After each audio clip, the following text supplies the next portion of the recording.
what all of this is about in the larger story is that whether it is East Palestine or in any other situation, there is a sense that the fix is in, that there is an unholy alliance between government and corporate power. Yes, that is really what's happening. Yes. So our job is to override that. We really don't need any more analysis of the situation. People in East Palestine sure as heck don't. We understand this. The American people are waking up. We get that it's as bad as it is. Now the conversation is, what are we going to do about it? Exactly. I think our conversations among ourselves are so important, which is why your stories being recorded, more people hearing them, is so important to me. And that's why I'm going to just sit here. I'd love to hear these stories. I'm glad they're being recorded. And let's get the American people, because I think people are feeling. What we have to realize is how many people hear these stories, and at this point, people are just spiraling down with hopelessness. We have to recognize how bad things are and then go immediately into what we as Americans are going to do to make them better. And one of the things we are going to do is reach the heart of people, and that's why people need to hear these stories. So, thank you. Okay, whoever wants to start and whoever. Hi, my name's Connie Rager. I live 1.1 mile from the derailment. I've never been able to get any help because I live outside the 1 mile mark. They will not test my home. They will not give me any help whatsoever. Every time I've asked for anything, I've gotten nothing. I've gotten more from my local church than anything. They're the ones that got me the house air cleaner and the water system. No one else is helping me. I've tested positive for vinyl chloride. My levels are very high. I'm at 1.3. Oh my God. Is that the glycolic acid that you're testing positive for? Yeah. Okay. I already had cervical cancer and was a year clean. I went in November, everything perfect, no problems. Unfortunately, when I went back in March, now I have vulvar cancer also. And I had to have another surgery. And my body is, I'm getting things all over me. The doctor said it's probably skin cancer. And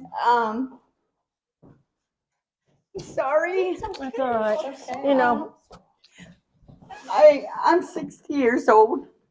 So unfortunately, I'm realistic. I will never live to see any kind of settlement. Nothing. I can't afford to move. It's all I can do to afford to live every day, let alone move. And so I have to stay.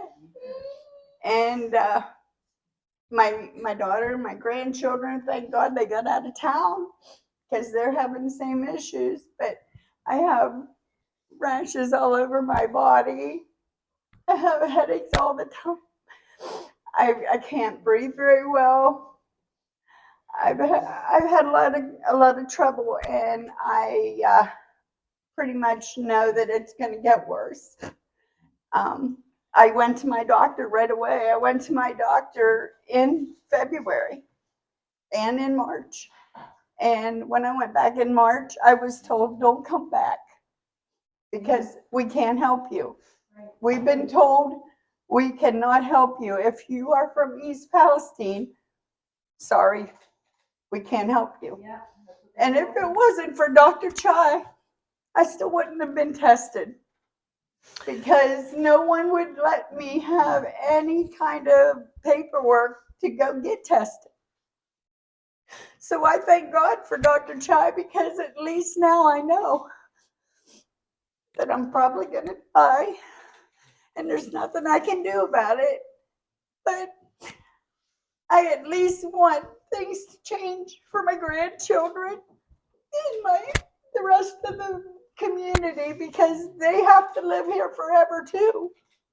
And not everybody can leave. I know some people can, but not everyone can leave. I'm sorry.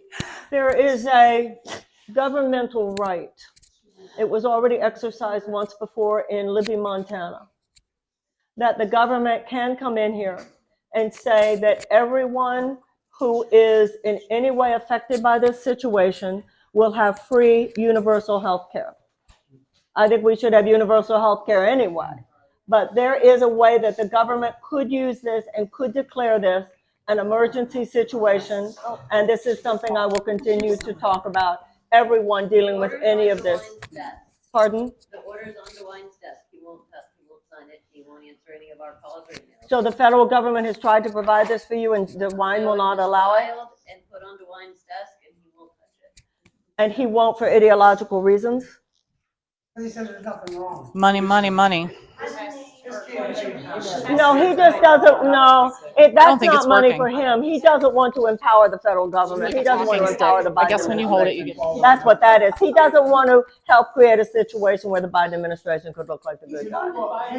It's political. It's not money. That's political. Nobody wants to take responsibility. If we all keep passing the buck, then sooner or later, it'll either all go away or, it's gonna snowball. It's gonna get bad before it gets better, that's for sure.